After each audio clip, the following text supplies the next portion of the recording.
Hello, hello. Welcome, folks. My name's Chris. I'm here with some good friends. We're the One Great Work Warriors.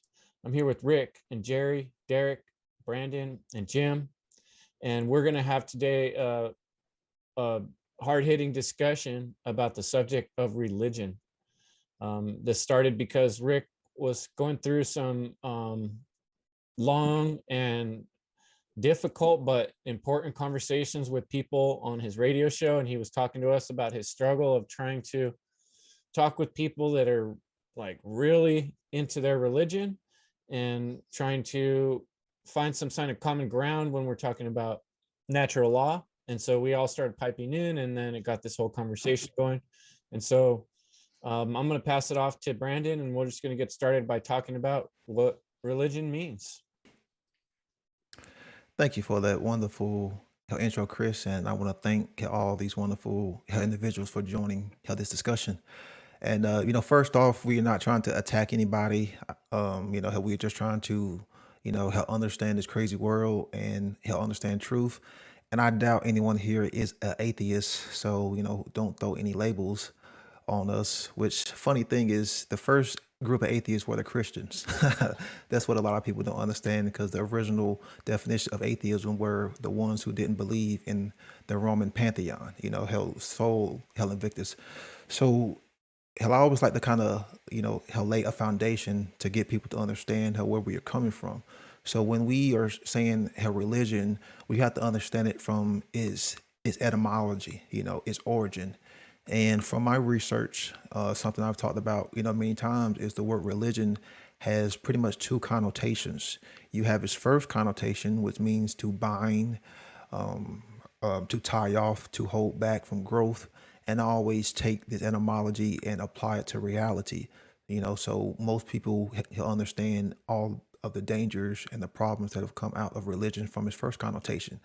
But like I've said in many of my presentations, is religion also has a second form of origin, from its derivation. So it would be to ally, to wrap, this connection. So that's really what true religion was supposed to have been about, connecting us back to source, connecting us with the truth, connecting us, held back to ourselves, connecting us, back with God, connecting us back with higher states of, consciousness, and also connecting us back to the heart-based intelligence. So, Rick, you wanna talk about it real quick? Oh, sure. Thank you, Brandon. As Chris was saying, I definitely in the last few weeks have got into some pretty intense discussions. Not like really bad, but they were definitely we were, kind of going in circles near the end, but it was really interesting to me because the friend I was talking to is very, very religious, a Catholic and or Christian, I should say, and he's very into the Bible and following it word for word, kind of like everything in the Bible is true. And so we kind of I don't know how we got onto the discussion. I still try to think back to how we even got talking about it, but we did, and we really got in depth for like we were on the talking for probably 4 hours, 4.5 hours, trying to hear each other out kind of. And it very quickly it just got really it just got really awkward because I definitely was looking at it from his side because I was for the first 8 years of my schooling, I was in a Catholic school, so I definitely had to read the Bible. We kind of studied the Bible, so I know that aspect of it. And we were kind of talking, and it got what I found is that we got started to get hung up on words because he would say the Bible's the word of God, and I would say okay, I believe there's a creator. You could call it a source. I mean, it doesn't really matter what you want to call it.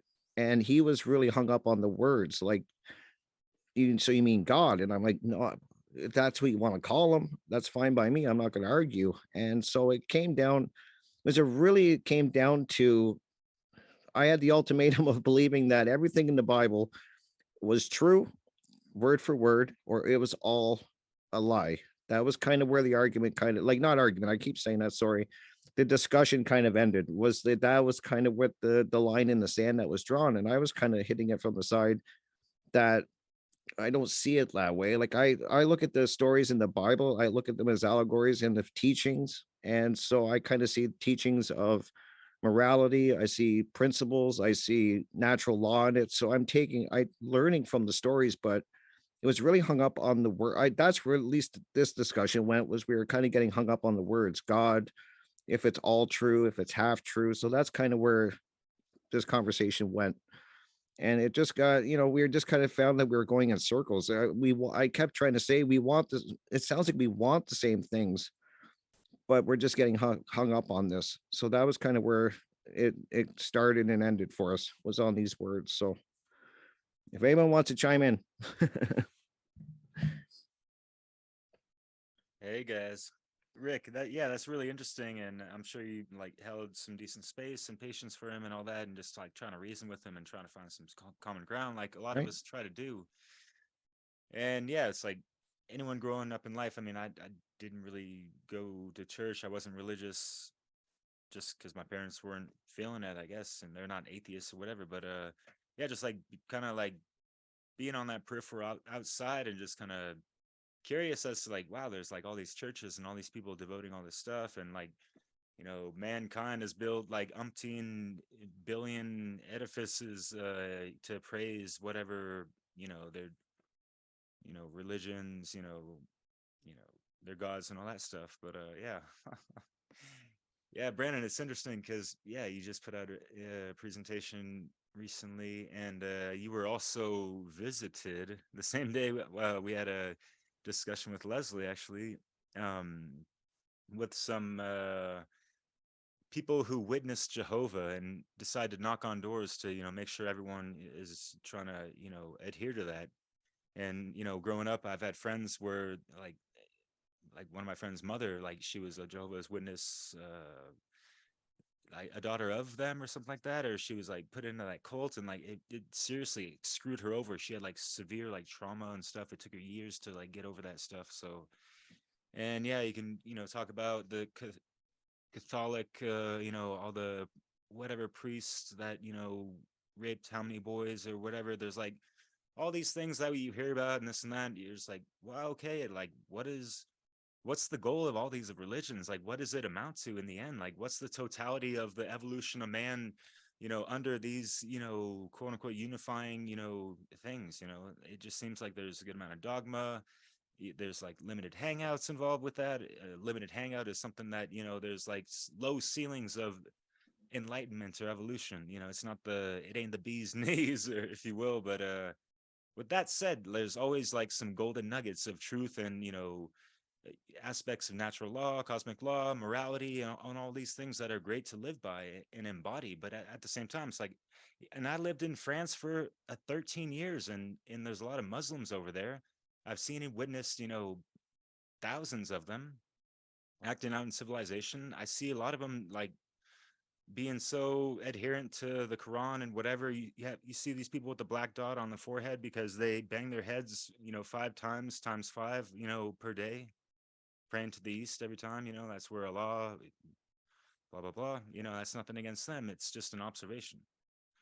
And I just see that a lot of them, they can be just two-faced, and it seems like they're trying to live life adhering to what their god's wanting to, but it's almost like in a fear-based um way of life, in a sense, because and almost like defiant towards these things because they feel limited in those constructs. And so there's just like contradictions and things in way of life and thinking and acting and behaving, and even, yeah, and I'm sure someone will love to break down the difference between knowledge and belief.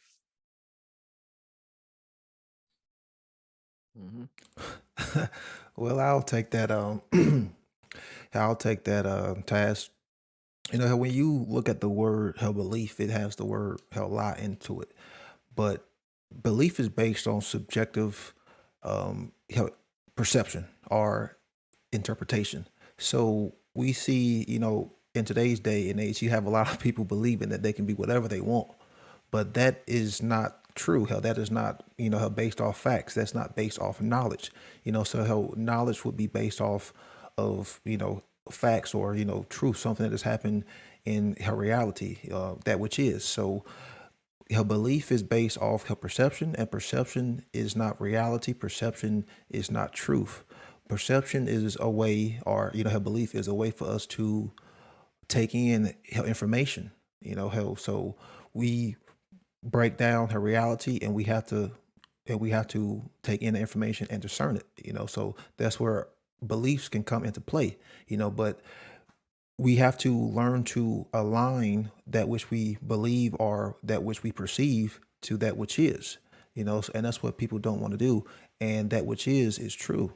Things that have happened in the past, things that are happening with now. And that's how we really start to communicate with God, or help to sort, is we have to align our perceptions, our beliefs to that which is true, and not put our beliefs, put how we perceive things above the truth, above real knowledge. And that's the thing, is a lot of people in religion are afraid of knowledge, and that's why they will just spew belief, belief, belief, because belief in and of itself isn't bad. But the problem is once that belief gets mistaken for truth, then you create this form of dogmatic way of thinking.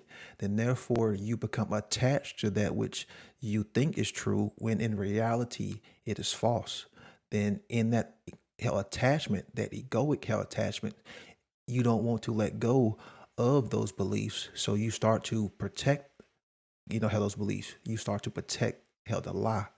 And that's what we see, is a lot of people are just so stuck in this realm of belief that they would die before they was to change hell this belief. And that's why when you bring them like real facts, real knowledge, real information that may go hell against what they believe, they react in that fight or flight, hell animalistic mentality, because they have that attachment to that belief.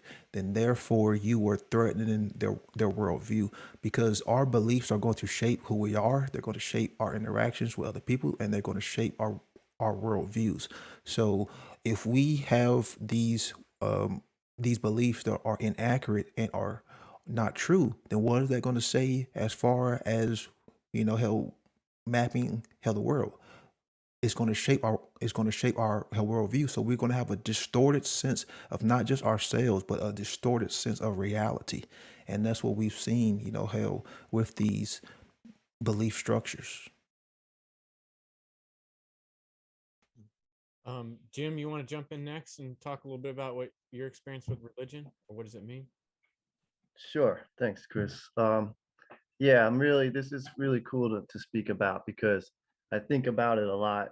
Um, and Brandon, you had mentioned there's no atheists here, but 5 years ago, I was definitely an atheist. Um, and I've come to realize I was a, I was against the religious God, but I didn't know that back then. And like growing up, I grew up Roman Catholic, and I had a lot of questions, but people would just say, just no, this is just the way it is. And like I was like, I always would think like, well, people don't act like Jesus. Um, and like Brandon, you were saying, it's like the belief, like protecting the lie. And it's funny, this morning I was actually speaking with a nun, because I work I have a farm on a campus where it's a convent, and she's like 88, and I know her pretty well. And we actually started talking about this stuff, about, I was like, Jesus would never, I can't see how Jesus would ever vote. And I got scared, like, how far I can go with it. I was like, how is it possible to believe in Jesus and the Pope at the same time? If you look back at history, and the Pope was the leader of like world domination, the Crusades, the Inquisition, and like we could get killed for talking like this, like we are now, back then. So I feel like that programming of from our ancestors, that fear is still in us, and that's what's keeping people to protect that lie, like that the Pope is the Antichrist. But you think, like, how could the Pope be anything to like be the spokesman for Jesus if he funded slavery, and supported that all that barbaric stuff. So, but I had come to realize that maybe like when I was my late teens, I was like, fuck this shit. Like I felt like maybe there was a God, but there was like I was brought up to believe this God, fearing God, and you're gonna punish you and all that shit. And I was like, fuck this, he's not real. And I became an alcoholic too, so that helped block all that out. And I didn't think about it for like over 20 years. I just like, if I did, I would actually even put my middle finger up in the sky. I'd be like, fuck that, there's no God, fuck you, God. That's what I would do. Just like I thought that was funny. But what I come to realize, um, that it was that religious God that, well, the lie that I was against. And that's what I think that religion keeps people in that lie. It's like the greatest con job in history to me. But I will say I've come to realize, that like all these objects that I can see in front of me, all these man-made objects, right? Were all created from our mind. And I am a firm believer in patterns of nature. And so therefore, nature, all objects of nature had to have come from a mind as well. Like just as we are nature, we are creation. Our creation came from some thought, all is mind. So that's what I think about when it comes to religion. You got anything, Jerry? Yeah, so what is the exact topic or question that we're discussing today? Well, like you could just tell us your experience with religion. That would be cool, man, because your perspective on it is a good start. Right now, we're just kind of defining the word and talking about our experience with religion. Yeah, so I pretty much didn't know what religion was until I saw Mark Pass's work. When he broke down the word, I was like, man, I've never seen this before. Like someone actually defining the word. Like that is what I was like. I wanted to know what the facts were. Like when I was a kid, I was raised Catholic. I asked the priest, hey, I asked him a question, and his answer was, you just have to believe, like, you just have to have faith. I thought that would, like, it didn't satisfy my question, but I kind of just nodded my head and agreed. And I did deviate from the path. My mother, she's like hardcore, she's a hardcore Catholic. So my whole family is. So I'm surrounded by pictures of Mary, and I was in the Navy, and I decided to join a Christian Bible study group. And there it was all, they were Christian, so they said, look, being Catholic is wrong. This is the way. You can only pray to Jesus and God. So I ended up saying, I thought they were right. So, but I didn't live up to those standards, and I ended up like praying to God, and I said, God, please, can you please show up to me? And he never did. So I kind of threw a temper tantrum, but then I wanted to like connect with God again. So I only knew people who were either like Catholic or Christian or Muslim, like nothing about natural law. So I ended up, not being atheist. But then I came across Mark Passio, and then he broke down the word religion, and that I was immediately hooked, because that made so much sense to me, how all these religions, like one of them has to be the right one. But my opinion is no. I mean, how do we know that one is the right one? Like, you have to ask questions, you have to do like research, like who wrote these words? Like, could it have been edited? Like, follow it to the origins. No, I don't think anybody like near me asks these questions. They just nod their head and agree and just have faith. I think that we should be questioning, like, hey, could if like could the people who raised me Catholic, could they be wrong? I'll pass it to you, Chris.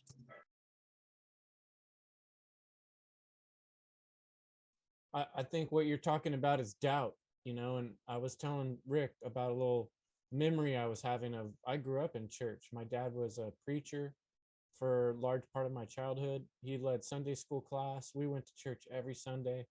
I was very religious about being religious. And we took it really seriously. But luckily, my dad was also one who taught me to question things. But I remember being one particular church study group or a Sunday group. We used to even go to study groups outside of church during the week sometimes. And I remember this conversation where we were talking about doubt. And we were basically asking the question, is it wrong to doubt? You're supposed to have faith. And Christian, you're very much encouraged from the very beginning, just have faith. You have to have a strong faith, your faith is your firm foundation, right? Everything's based on your faith. And then, so we were talking about this problem of doubt, does God doubt? Why do we have doubt? And I think that question never goes away. If we were created and there's a creator, why would that creator give us this doubt? And why does that doubt keep coming? Why do we keep having these questions? Like, I've loved being around little children because they never stop asking questions. They go, why? And you give the answer, why is that? And that's not a bad thing.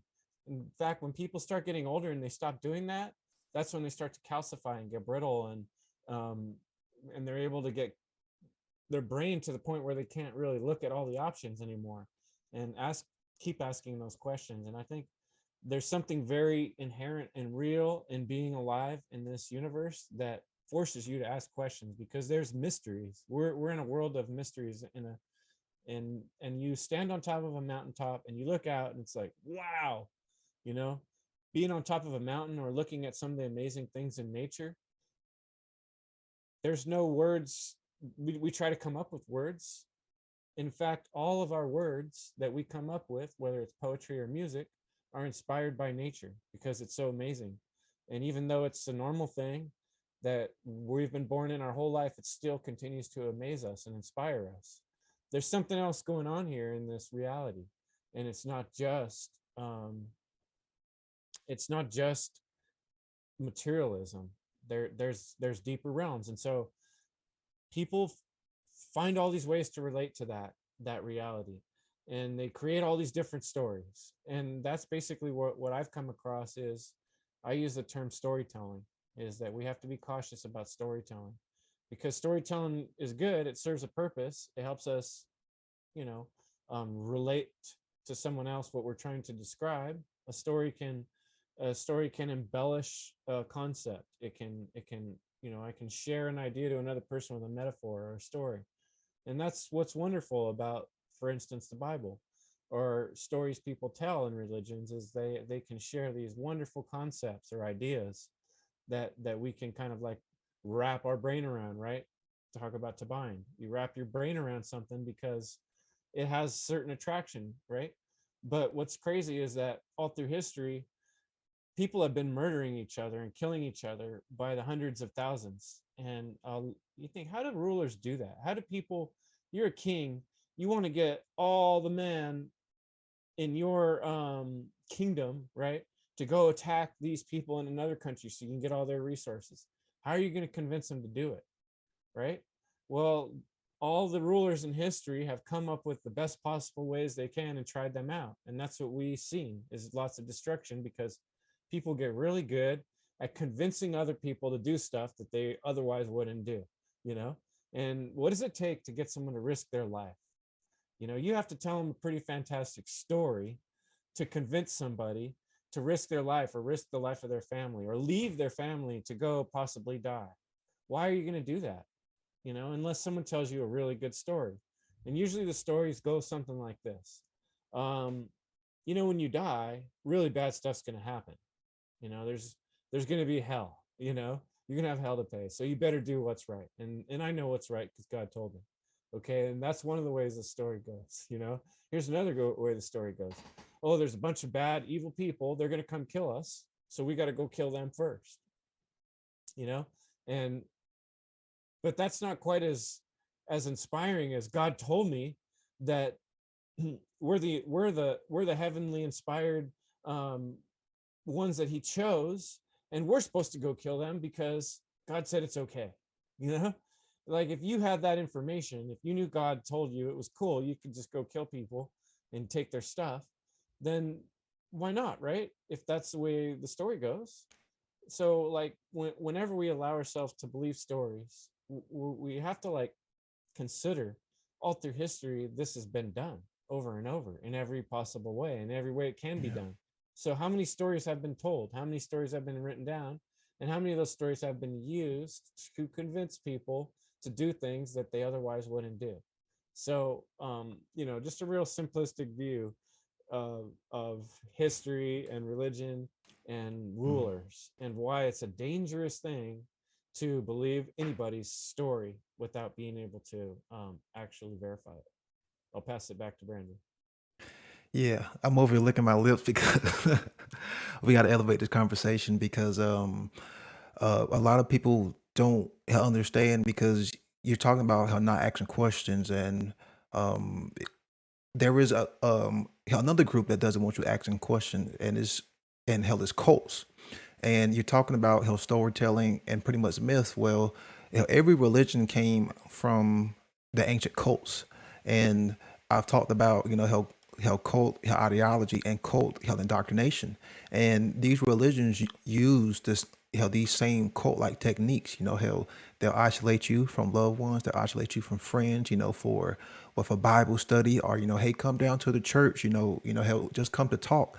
So pretty much they get you in their environment, and then they'll have the herd conformity. They all regurgitate the same things. Oh, just read the Bible. Oh, you just gotta have faith. Oh, just believe in Jesus Christ, and then they'll have repeat. Have repeat all these slogans. He'll repeat these mantras. He'll repeat the programming. How you gotta repeatedly keep reading the Bible, and they'll use tactics of fear and trauma. Hey, if you don't believe hard enough, if you don't, he'll go to this, how this building, then you may go to hell. How you'll burn hell in hell. So these are techniques to get you to be obedient.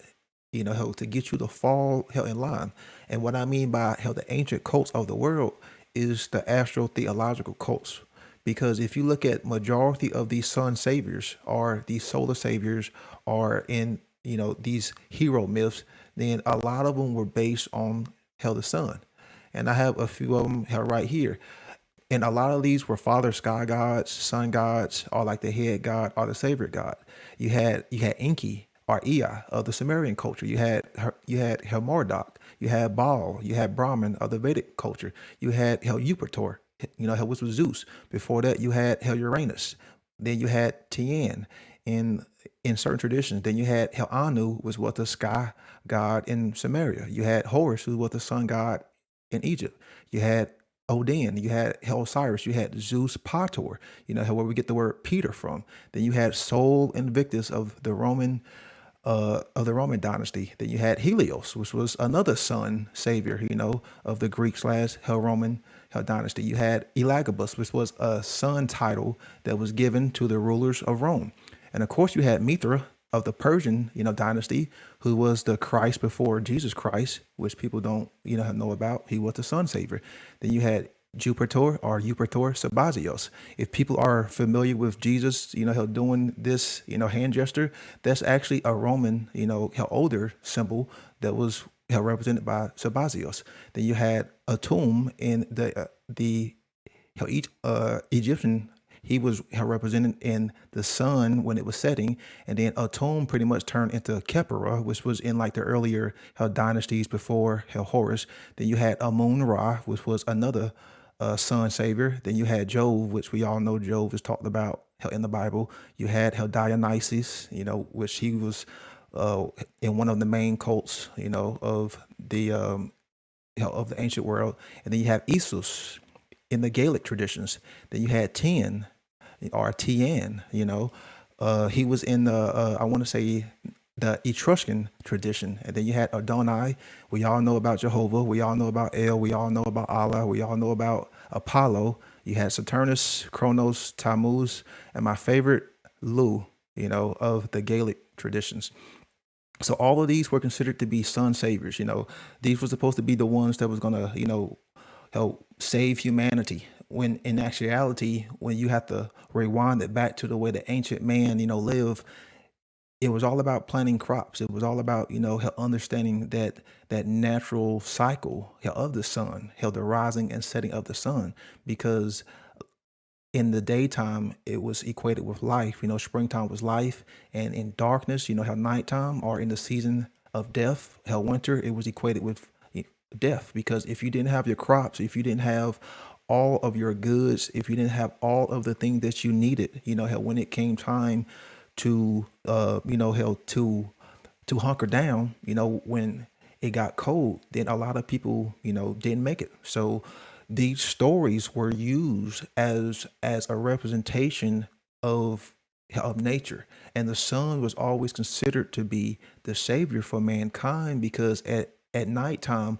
all of these animals, would come out. Hell, for they didn't have technology, hell, back then. And we hear all these stories of, so and so, hell, was a shepherd, how so and so would watch the sheep. Well, that was always in esoteric forms a representation of the ones who would stay out at night and they would watch the stars. See, people equate, how watching the herd and watching the sheep to actually real sheep. No, it was the ones who stayed out late at night and watched the stars, because the stars were used as a means of time and as a means of navigation. So those that were initiated into the mystery schools, it was symbolic in language. So if you was watching the stars, and how you was watching this, then you understood that, hey, once this certain time frame or once this constellation started to show itself, then hey, maybe you had a certain amount of time frame left to start planting your seeds, to start planting your crops, or to start gathering, your crops. So all of this was very important to ancient man. So they would create stories, create myths to try to get people to understand this and to try to pass this knowledge on to further generations. But sadly, how once, how once it got tampered with, how with the priest class, these stories got how manipulated, hell, and it went from myths into, like forms of sorcery, to where they took these aspects of the sun and then created the son. And a lot of people really need to understand the kind of esoteric connections with her religion and the whole ancient cults, because you had the stellar, you had the lunar, you had the Saturnian, and you had the solar. Those were the four major ones, and then you had the three lesser cults, which was the Dionysian cult. You had the Venus cults, and of course, we can't forget you had the cult of the volcano, because Yahweh was originally a volcano cult. Because ancient man considered that when the volcanoes were erupting, that magnificent force, that release of energy, ancient man thought that it was God telling them, like, hey, you had done something wrong. And we've all seen those older movies of how they would, make sacrifices to the volcano gods. Well, yeah, because freaking ancient man was very superstitious. I'm passing on to Derek. Ooh la la. I'm so honored. Thank you, Brandon. And yeah, thank you so much for breaking that down so beautifully and deeply. And yeah. Geez. Astrotheology? Yeah, man. So yeah, Chris, just to back it up, Chris, man, I just wanted to say real quick of just, yeah, like it is really interesting. And you look at all these, like I mentioned before, all these edifices. And yes, I mean, I glazed on a lot of this stuff. I still have respect for, whoever. I had good relations with, folks in France of any religion, any walk of life. If they're doing me good, it's all reciprocity or what you know what I mean. But I don't. I mean, I haven't learned about this before. Really living in Europe, but there were people who spent their entire life, devoted their whole entire life towards like building this, monument even, or church, that they would never see the light of day of completion upon. You know what I mean? And just that power of, belief, and just, like, hey man, you building this church, you're going straight to heaven, man. Like, just keep at it, man. Like it's like free slave labor type of stuff. You know what I mean? Like, I'm sure they, indentured servants, you get a little whatever. But yeah, it's just, that's really interesting to consider all that. And yeah, and there are so many different names to name so many different gods, and how many people are really at odds with, which one's the best, or, all this stuff. And this has been playing out for how many thousands of years? Like, really?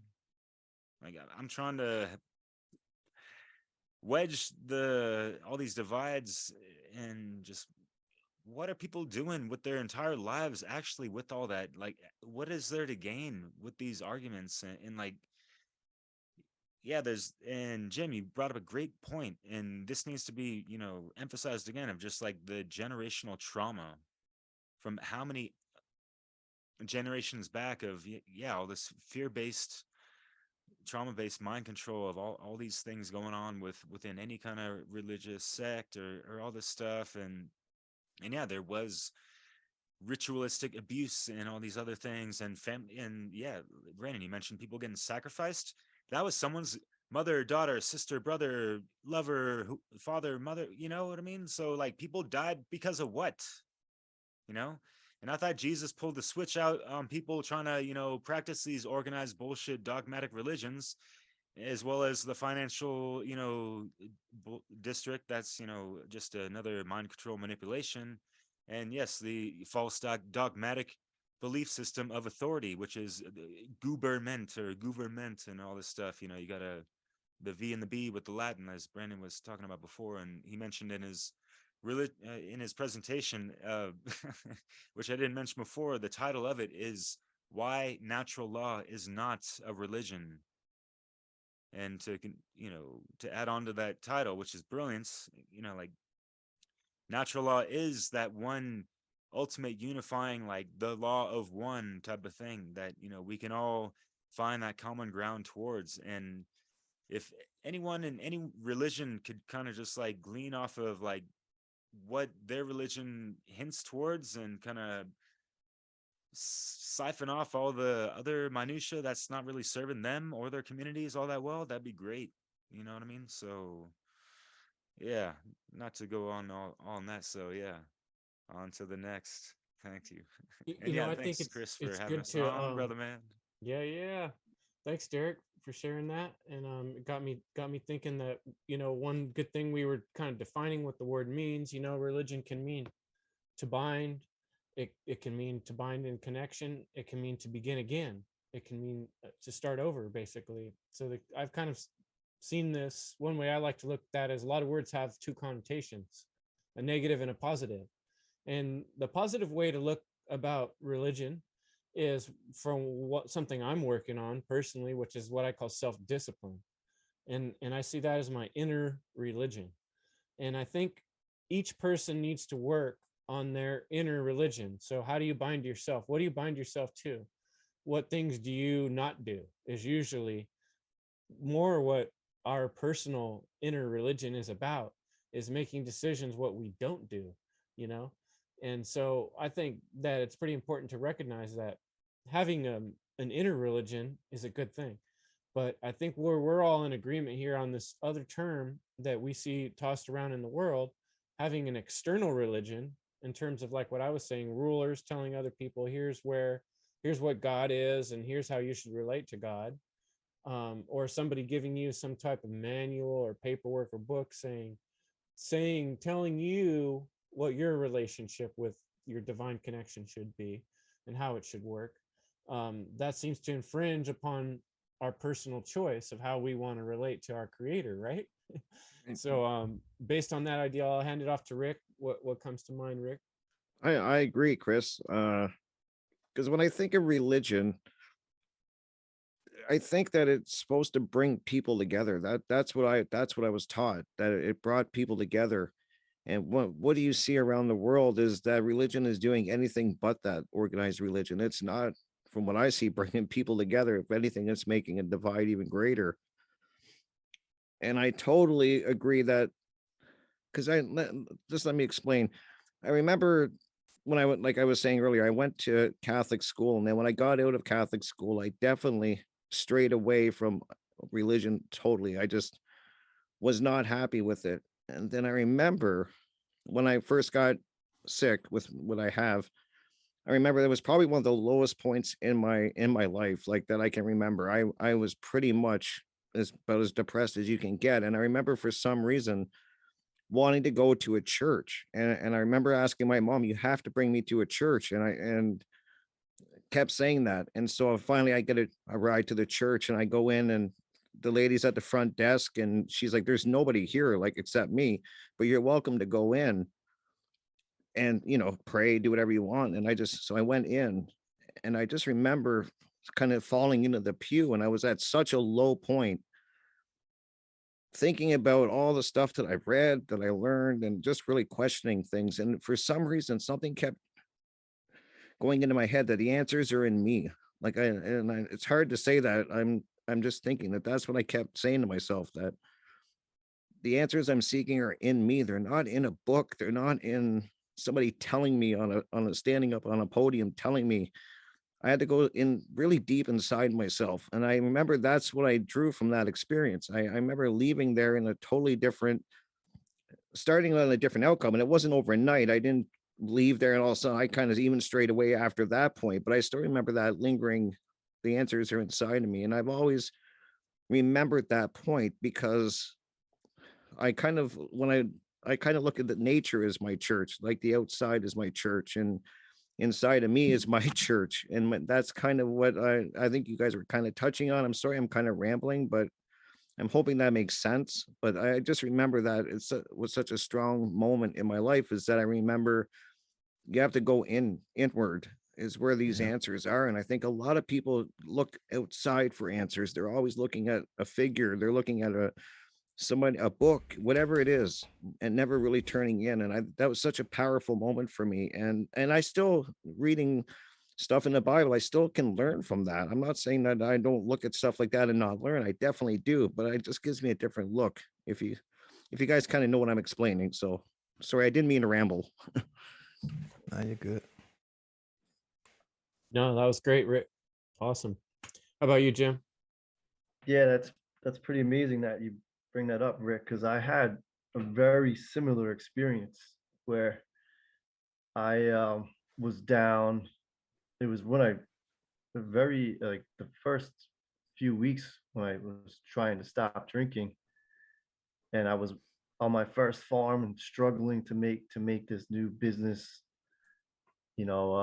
work out. And my wife was leaving me and all this stuff, and the farm was on the grounds of another church property.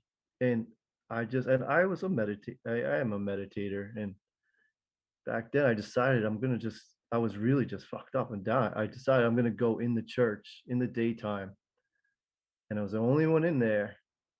And I had that. I mean, I can't explain that. Why is that it happened inside that religious building? But I felt God for like the first time in in a long time, like since I was a kid, I guess. But I really experienced that in that external facade, but also realizing what you're saying, like, it's within. So that's cool. I had that similar experience. Right on. When it comes to other aspects of religion, maybe I'll just bring this up, like how I just see it as a business. Christianity is like $1 trillion industry, and there's that whole born again Joel Osteen and all these guys on TV, and it's like it's sickening, you know. And Tax that's free. more right. It's more like antichrist stuff, but it's just more money, money, money. And so there's that.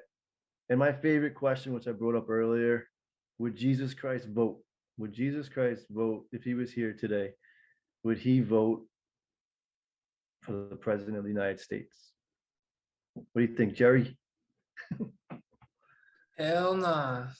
He would be, man, that's if he was here today, that would be something. Like he would be a celebrity. So, but just on the topic of religion, I would like to mention that I have this book, Tragedy and Hope 101, in my mind because I think it's in chapter 1 where the author, Joseph Plummer, is giving a summary of Carol Quigley's Tragedy and Hope book. He's giving a summary of that book. And in chapter 1, he's talking about the elite and secret societies that got together and basically wanted to rule the world, and they wanted to take over the world, and basically they're from Britain, so they want Britain to take over the world secretly.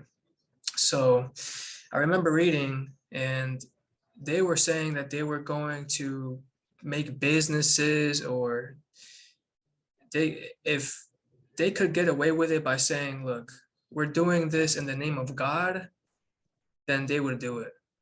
So what I'm trying to say is people might have bought into that just if their mission was because of God.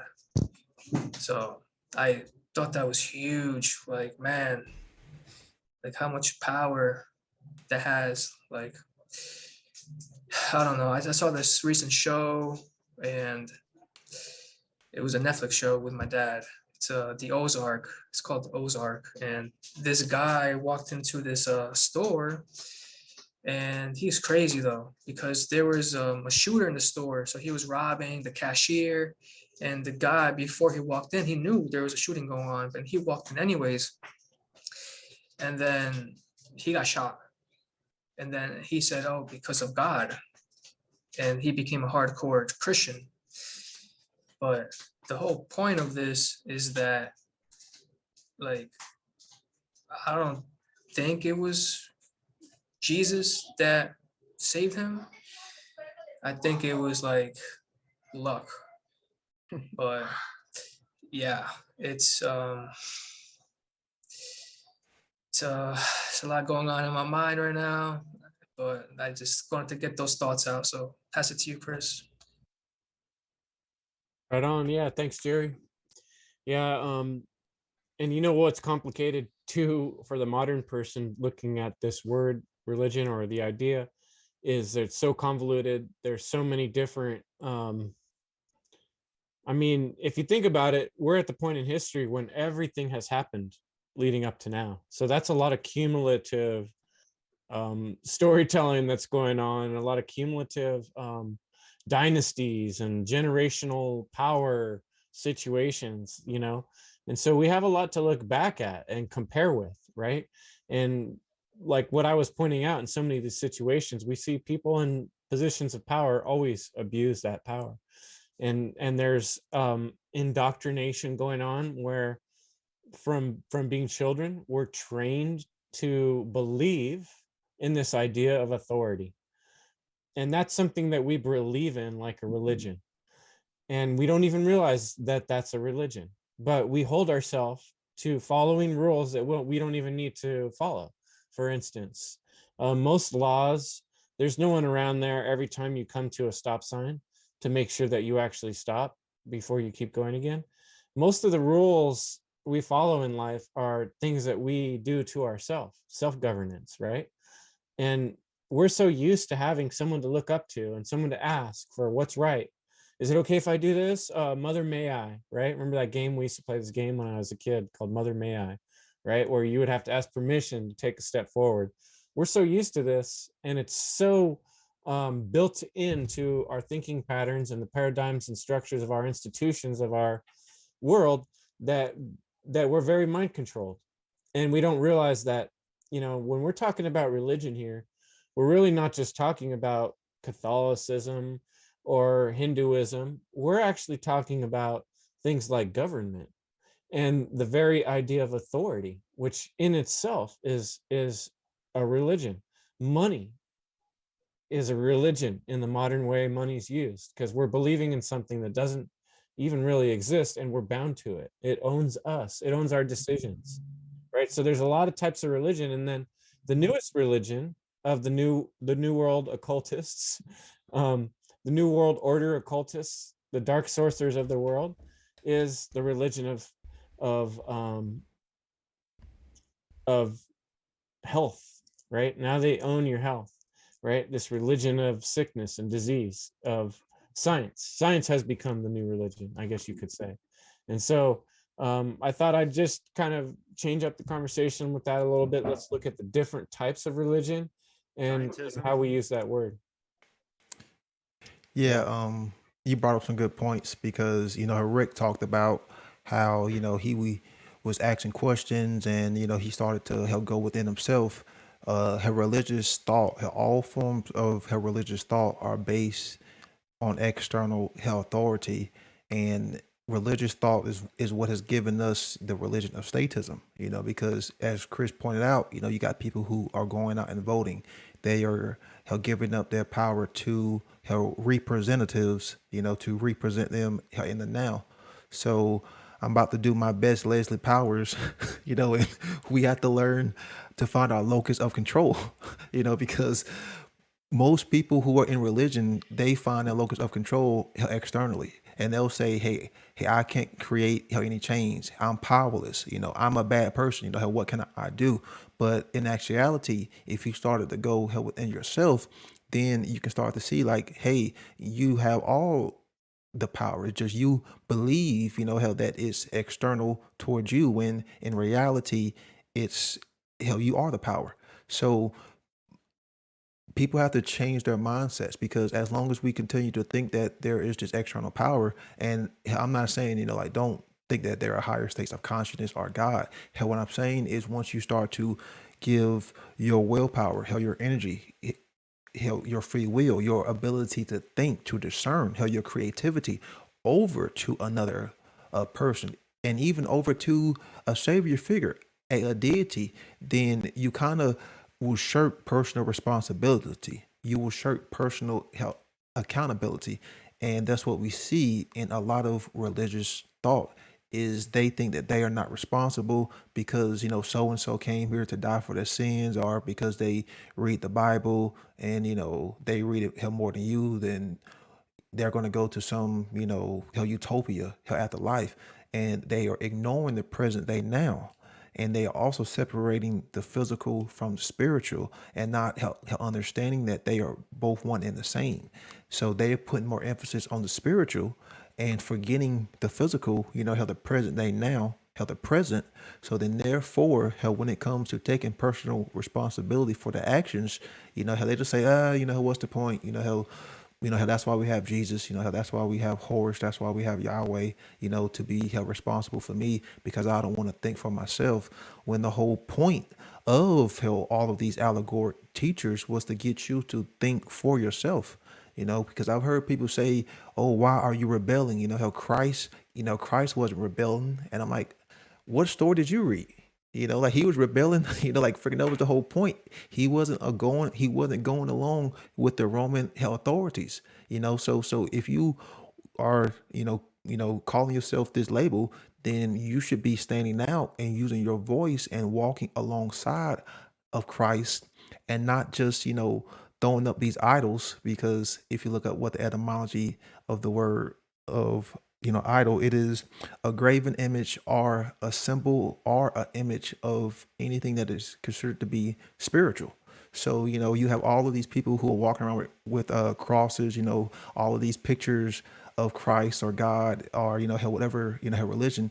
And in actuality, according to their own scriptures, that is idol worship, because you're putting more emphasis on the symbol, and you're putting more emphasis on the image and you're not putting more emphasis on what was said and the message and the teachings. So the true message and the teachings get lost over time, and then you start bowing down to this cross or to this depiction or to this graven image. Then therefore you kind of lose sight of the true purpose and the true meaning, and you get lost, held astray. Then therefore, how you give your power over, or you externalize your power rather than internalize it, then following the true teaching so you can pattern your life as this individual, or as the golden rule, because the golden rule was one thing that was talked about in all of their religions. And that's what a lot of people forget, and then they start focusing on the differences than rather what the similarities are. And the biggest similarity of all of these religious teachings, and of course it should be natural law and the golden rule. So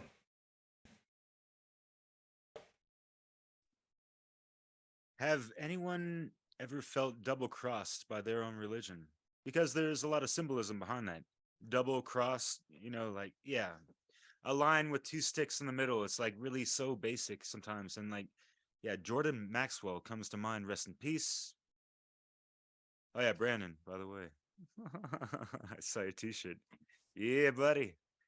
Resting firm between the pillars of enlightenment. Yes. And invite him in through the gates of knowledge for sure. So yeah, are those? What is the cross? Is it not those four quadrants of the seasons, as you mentioned kind of before? Who is it? Mark, John, Luke, and Jacob, or whoever it was? I mean, there's a lot of things to these allegories and this and that, and yeah, a lot of you guys like talked about a lot of stuff that, I mean, one of the biggest projects I dropped in 2022 was something like of a decade in the making. Just here and there, I had all these songs growing up, mixing conscious hip hop and all that stuff is what I do on the side of a lot of other stuff. But yeah, it's a 2.5 hour long, one of the longest hip hop mixes. It's all songs and like little snippets of. I even mixed in like George Carlin, and he talks about and makes jokes about the whole money scheme of all that stuff, and just the whole hypocrisy of people worshiping something invisible that they never really seen in life. They might have felt it in this holy spirit feeling, they're in the church and this and that, and people really have to bear in mind of the power of the mind and all these placebo effects. And when there's a group of people, that collective consciousness, it creates these egregores and pendulums and things of that nature. It can have a powerful effect. And like, if people are really like just so ensconced in this belief of these things, right, then yeah, they'll be enchanted and hypnotized. And there are dark ritual magic things going on in there, and people have to understand that pretty much the majority of religions are based and founded off of dark occultists. It's just what it is since antiquity, since the fall of Atlantis, not tist, but yeah, all these isms and schisms and things that were born from the betrayal of Thoth and the fallen Anu. And you mentioned Anu is this a word for God. Well, no, that's the false light type of God, as in with Yahweh and Jehovah, yeah, all these things. And yeah, Jehovah, like Jay-Z and all these people trying to like walk in the image of these false light gods. And yes, there's like savior program after savior program after how many religions. Pick throw a rock and you'll hit something with a false light name attached to it. For them, and that goes for archangels as well. Archangel Michael, Archangel Metatron. What do you think the Metatronic reversals are? What do you think the crucifixion implants are in your own DNA? If you haven't pulled out fire letter codex and took a gander at your own scripture within your own blood codex, that kind of stuff. Yeah, you really got to get initiated into things that are beyond any scope of any religion is going to fucking tell you.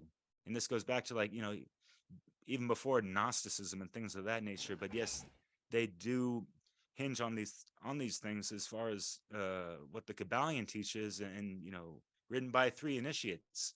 Well, Chris, yeah, let's answer let's ask some more questions. Who are these initiates? Where did they get that information from? who were their teachers and when were they initiated, and like how many eons ago and all this stuff, like, so it's so interesting to just peel back as many onions as you can, get to the center core of everything, including, the most important thing within your chest, which is what a lot of religions, as Brandon mentioned in his last presentation, it's all about this external type of stuff that people have focus on, not trying to be the true Christ consciousness that is supposed to be the returning Christ. Like, stop waiting another 2,000 fucking years for that shit to happen, because it ain't gonna fucking happen. You are the one that's supposed to come in this reality field and be that shining light of Christ consciousness emanating from your crown chakra and beyond that, because this is not just a seven chakra thing that we have. It's like a multi-dimensional thing that people need to just unlock within themselves, and religion has been designed to hold us back from that since beyond antiquity. That's it's deep, but It's kinda like deep, and that. it really points to what was kind of on the tip of my tongue, is that religion is the problem. What we're discussing about religion is this way of thinking. There's a problem in this way of thinking, because there's a certain way of thinking that allows, like I said, storytelling to rule over reality, where we can, where we might, like, for instance, go to war and lose our life over some whim of some ruler who just wants something that belongs to someone else. That's very possible, and very possible they can convince you with a good story, like I said before. And when we allow ourselves to be in that state of being where we're willing to just believe something that someone has told us, or that's written somewhere, because it's old, or because a lot of people think that, or a lot of people believe that, then we put ourselves in a very precarious place, especially as a group, and so that's why we need our own inner guide, our own inner guidance. And I've often pointed out to close friends I've had that are really stuck on, all, like what Rick was saying with his conversation with his friend, where all truth comes from the Bible. They're completely stuck on this sometimes. And I understand why, because it's generational. Your parents thought that way. And there's so much when you're part of religion. And I'm like, I grew up in religion. There's the holidays. There's so much feeling and so much tradition and repetition. One of the hallmarks of mind control is repetition, and tradition, repetition, and respect. These all get tied together, right, with our emotions and our feelings, and we come really stuck on things are the way they've been, the way my dad did it, the way his grandparents did it, and it sort of puts us in this position of getting really defensive when someone attacks your heritage. It's more than just your religion, it's who you are, it's your family, right? Like, I get that, and no one's just going to lose their religion overnight. But there are some things we can come to realize, like I pointed out, that it's dangerous to believe stories, right? And so, you have to kind of admit at a certain point, if you're basing your whole thought process on a thing, or your whole vision of reality on something that's written down on some papers, it doesn't matter. Do you really know exactly who wrote it? And even if you did, would you want to base your life, or your family's life, or other people's life on some words on paper, when we have our own ability to discern? And what I was going to say is, the conversation I've had with so many other people that are stuck on this idea that the Bible, for instance, is divinely inspired. I'm like, well, what about somebody who's born somewhere where they were never exposed to that, and no Bible existed? Or how about a period of time before a Bible was written? So people didn't have God back then. Did God grow out of the Bible? Obviously that just doesn't make sense, that all wisdom is contained in a book, because there was wisdom Yep. long before any book was written or any technology was created. So let's just start there. Let's start simple, right? What is, right? We don't need a tablature, a way to write things down in order to have truth. We don't need a pen or a typewriter or a printing press in order to access what was given to us from the creation, from the divine. And so I'll pass it to Jim.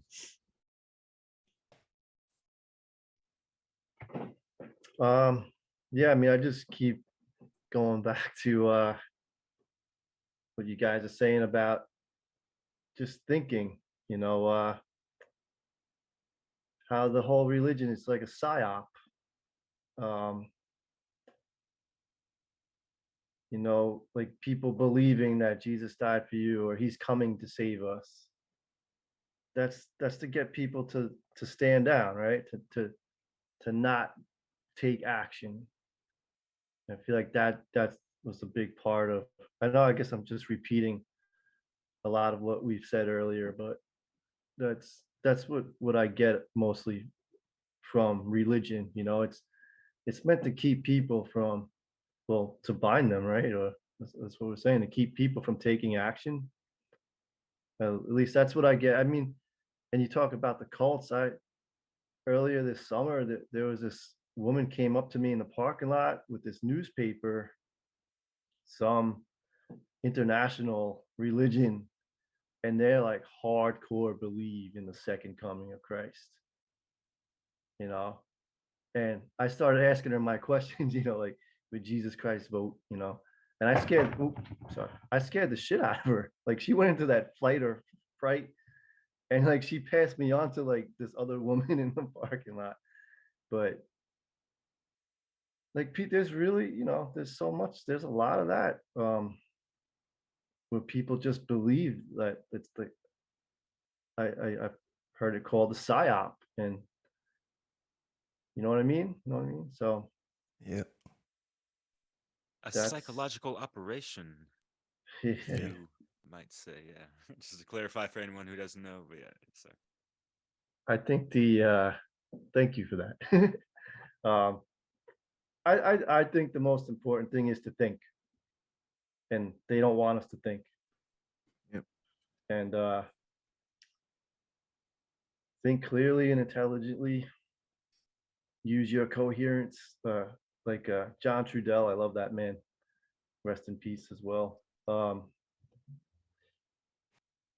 But yeah, that's pretty much it. Just and the biggest part I get, whether or not you believe Jesus was real, or the actual philosophy and the morality and the story and the golden rule, the message, Yeah. to be like Christ. Yeah. The Christ consciousness Yep. is the second coming. I'm down with that. I'm not down with he's coming to save us, which is the religious message. Can I add on something, Jim, to what you were saying about thinking? Sure. It just came to me. Thinking, using our brain to think and using our mind to critical think, I think is such a gift that so many people waste and squander, because what do? They they look to an external source to do their thinking for them. They look, whether it be a religious figure, it could be this false belief in the authority of government. But my point is, even if they're looking at a celebrity or something like that, they give up this gift to to put this belief in this false authority. And I just think it's such a waste. I just really hope that people start using this gift of, just using your mind and critical thinking, and kind of don't get stuck in this box of one thing, whether it be a religion or it be this belief and this false belief in government or authority. Kind of look all over and explore a lot of different things, and then bring it internal and start kind of working through it. And I think that'll be a lot better than just kind of blindly following somebody. Thinking, I think, is so important. So I'm glad you brought that up, Jim. Thanks. And that's your show, right? I've been thinking. Yeah, exactly. Yeah, man. Great show. Yeah. And I think that has a lot to do with fear, right? That's what keeps people from doing thinking, because thinking is scary.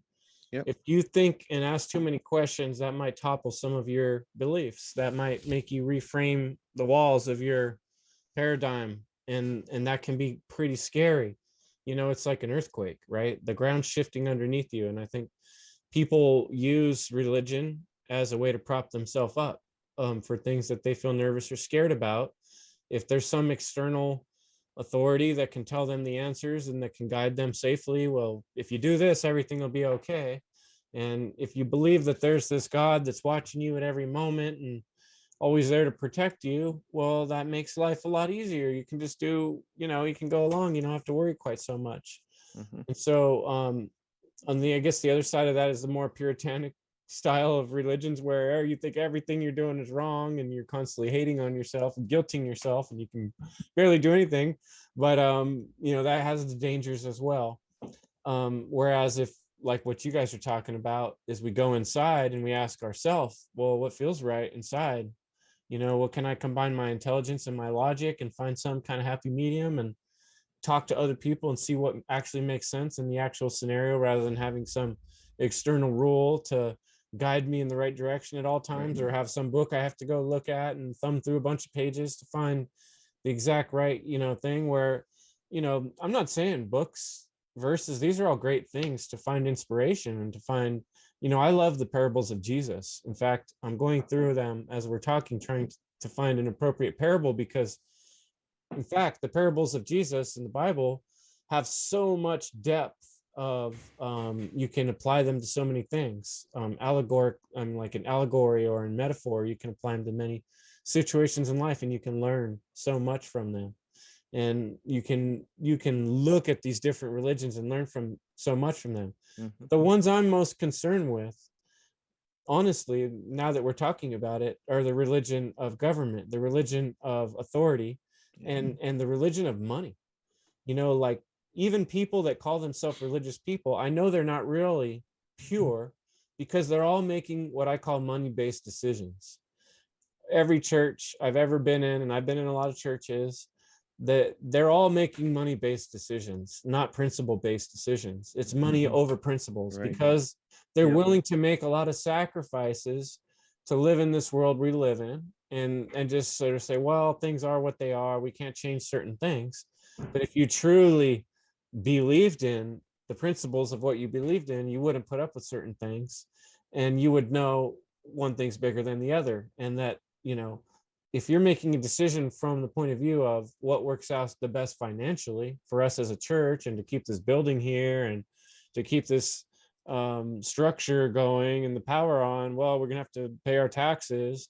Well, you're not really being true to the word, even what's in your Bible or your scripture, and nobody who claims to be religious is. And that's just something I've been able to observe and think about. And I haven't had a good argument to go the other way. And same with the other argument I said about someone who's born somewhere where there never were any books. They're not supposed to have a opportunity to connect with their God or the divine connection. It's impossible. That doesn't make sense. I'll pass it last. Jerry, you got any thoughts you want to? I think we'll kind of go one last time around here and finish up this conversation. Anything pop up for you, Jerry? Yeah, I mean, of course, you guys are great people to talk to. So yeah, want to give a shout out to Crypt Rick for just bringing this topic to us. And yeah, you really gave some great answers there on the thinking, because I was thinking that, like, people don't think. Like, I used to be one of the people who just did what I was told. So I just know there's people out there like that. But then I'm thinking, so I know there's people can change. So I want to talk about solutions. So think for yourself. Like, Richard Grove has this great quote. It's like, in the space between thinking and reacting, or before you react, you have a space to think, and that's freedom. So I feel like people reacting or having bad thoughts, and then they're having like emotions erupt, like that can lead to slavery. So if you have to pretty much get a hold of yourself, control yourself, think, like meditate on this stuff. Is there anything that we said that resonates with you? Look into this stuff. I think the solution is to talk about this stuff, bring up topics that no one, like, not many people are talking about. So yeah, I am grateful to be here. Pass it to you, Chris. Wise words, Jerry. Thank you. Much appreciated. I'm going to go right over to Brandon and then I'll let you pass it on from there. Yeah, people have to be willing to explore their creativity, explore their hell imagination, and they have to learn about themselves. They have to learn about how how the mind works. How study the internal processes that are within the body. You have to understand how the brain functions. So you really have to start to educate how yourself from the internal basics. Because if we are talking hell about thinking, a lot of people's negative thinking is equating hell negative behavior. But what's programming that negative health thinking? It's usually your environment, how where you grew up in, and how your culture. So we really have to change that because a lot of this how religious thought, how outside of government, how just mainly with the cultural, religions is based upon how where you was raised or where you was born how in life. And when you look at the word culture, how it pretty much just means the same as cult because it means to cultivate, planting seeds. So these negative seeds have been planting and they are reaping or springing have negative fruit. So the more and more you start to take in good information, you start to learn hell about yourself, you start to explore your own creativity, you can start to chip away hell at those negative fruits and then those negative seeds and then replant those positive seeds that will in hell in turn produce how ripe fruit, how good moral how behavior. So we really have to be willing to step into that form of transportation. But in order for that to happen, religious thought has to be chipped away. It has to be because you're not going to take good thinking, good information, and put it over top of religious thought. It's not going to happen. People have to be willing to jump into the unknown and lose the fear in order to start to go through these processes to take in good thought. And I'll pass it on to Derek. Hey Rick, I've been thinking, man. Did you know that thoth means thought? Also kind of what I mentioned, back in the day. But yeah, Brandon, man, those fruits of the labor that have been cultivated by the cultists and, in the culture of, cultivity of all these things. And it's just a shame that, certain aspects that, like metaphorically speaking, things like religion and all this stuff, they're like the GMOs and the pesticides on the fruits that we're consuming that, and it's just like kind of toxic to us to a degree. They're not gonna fucking kill us instantly. They're not gonna you know brainwash us in a or whatever, but it's just something to consider. And we're not throwing anyone under the bus or in the shitter in regards to, like, we're not Bible bashing or whatever. It's just like there's so much more beyond that. And like, just in my observations, I've just seen people that are just like seem so like half of the potential of what they could really truly be if they would just let a lot of stuff go. And there's so much like ego attachment to these things and the dogmatisms and cult like behaviors of these things, and not willing to open up towards being challenged upon what they think they know and their beliefs and blah blah blah.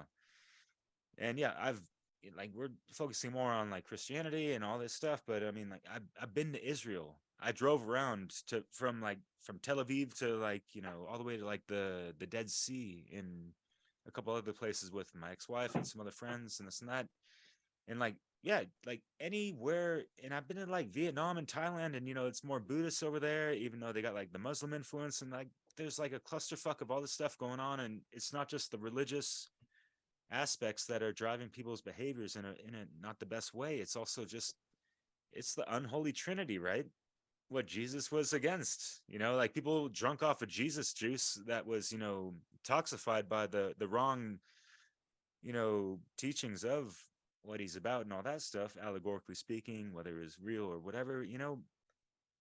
He was against, yeah, the government, the dogmatic organized religion, and the money systems. And those are the things that people are so attached to, which drives a lot of people's behaviors and motivations and other things like that, as we all kind of discussed from the get-go, just to like reframe all this stuff. Like,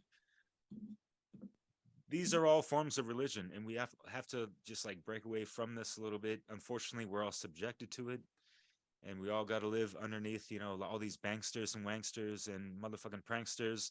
By the way, like, yeah, I drove on Rothschild Boulevard in Tel Aviv in Israel, by the way. Does that make any sense? Like, just, hey, whatever.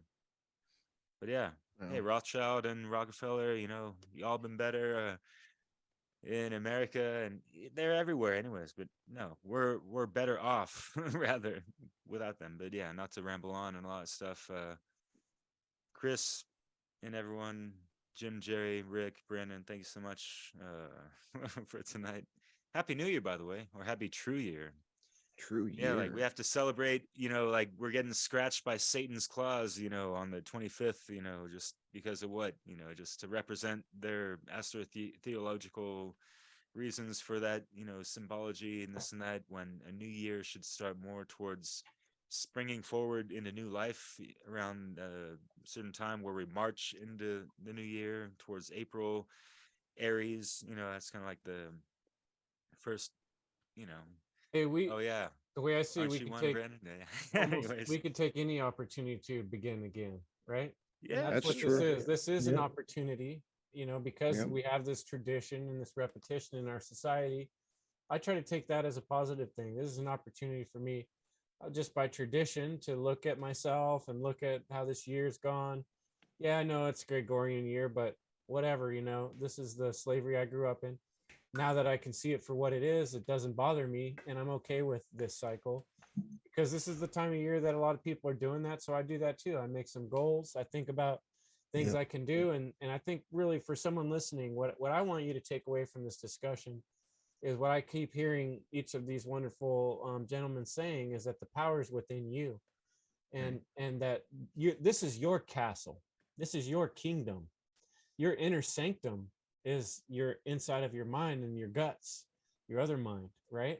And that's your holy of holies, is the inside of you. And your ability to do what you want is this amazing gift that you've been given by the universe.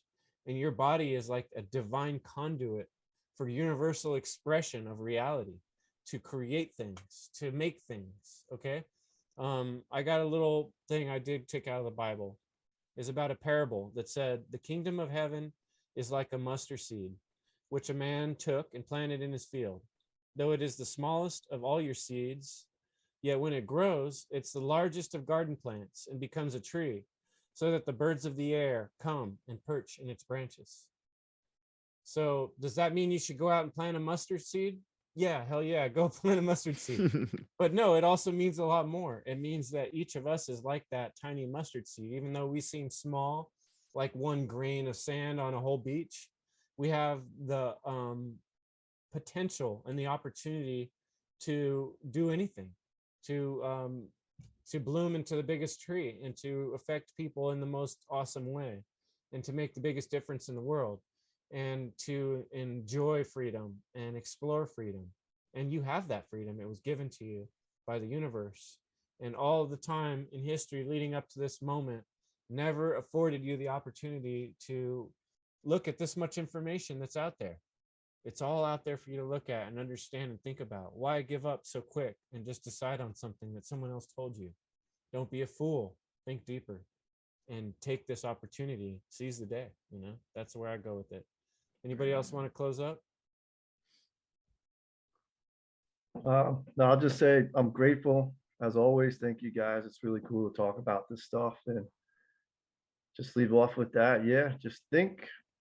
Maybe I'll leave it with a question for people to think about. Um, and it could go for all religions, even atheists, to think about it. But coming from Christianity, if you were brought up in a religion and believing in the golden rule, and at the same time you were brought up in the government, and we just say take America for example, if you were a Christian who grew up in America, which one are you choosing? Think about which one if you're still a practicing Christian or religious person, which one are you truly choosing? And think about it. If that makes any sense. You can't serve two masters. Yeah. Exactly. Exactly. You can't have both. But everybody wants to think they can, but they're not thinking. Okay. Justifications. Yeah. Yeah, whether it be synagogue, mosque, church, whatever, temple, in between the temple, construct the proper foundation within. Like, it'd be nice to see people praise themselves a little bit more. And that's not like a call to like toxic shadow ego stuff. It's more just, tending the fires within Right. and building Yeah. the proper foundation based on, the solid principles, the pillars like Brandon's got going on. Yeah, not to ramble on, but yeah. Thank you. Hey, great talk, guys. I love this conversation. And I'm going to share this coming up on the End Evil podcast, and hopefully you guys share it too, far and wide. I also want to share, Rick and I had a great conversation about religion earlier this week. And Cool. Rick, where can we find that? On Freedom Slips or Yeah. Well, we did. I played it at freedomslips.com. So you just go to the archive section, look for Crypt Rick's I've Been Thinking, and you can find it there. And I will be posting it on YouTube tomorrow. So you can see the video format of Chris and I's interview tomorrow evening. Cool. Yeah, and then Brandon just put out a great presentation, which I need to check out. And that's There's No Religion in Natural Law, something like that. Am I saying it right?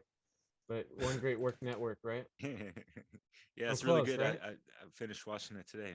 Why gotta natural get on law it. is not a religion. Because, a lot of us talk about natural law and this and that, and like the opposing sides want to be like, well, you're just talking about another religion, like you're in a cult or something like that. Mm-hmm. And the way that Brandon framed that, just like the title alone is brilliant. But yeah, he's got some really great slides, really informative, and differentiating, the two. So yeah, Thank Looking you. keeping it forward to Thank you. true. checking that Thank you, one out. Brandon. Love what you Thanks for do. putting that together, Brandon.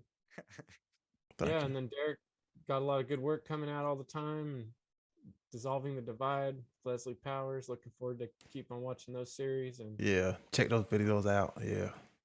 Yeah, Brandon, we got one in, and yeah, I'd love to have all you guys on eventually. We got a lot of divisions going on throughout the population, and yeah, like we're looking to do this religious throughout thing's the one of them. whole year, something Yeah. like that. So yeah. Yeah. I'd like to hop on there because like people can talk about the problems, but do they want to know the solutions? So Yeah, like the ones within themselves, like we're all alluding to with a lot Yep. of stuff. But yeah, we're not gonna digress into that towards the end of this segment. But yeah, Yeah, we got. Chris, thank you We'll so start much, a new man. topic. Appreciate it. Thanks, guys. Yeah. Great chat. And we'll come back at it for another difficult and exciting topic coming up soon. Thanks, friends. Have a good night. Yeah. Happy New Thank Year. you. True year. Take care, guys.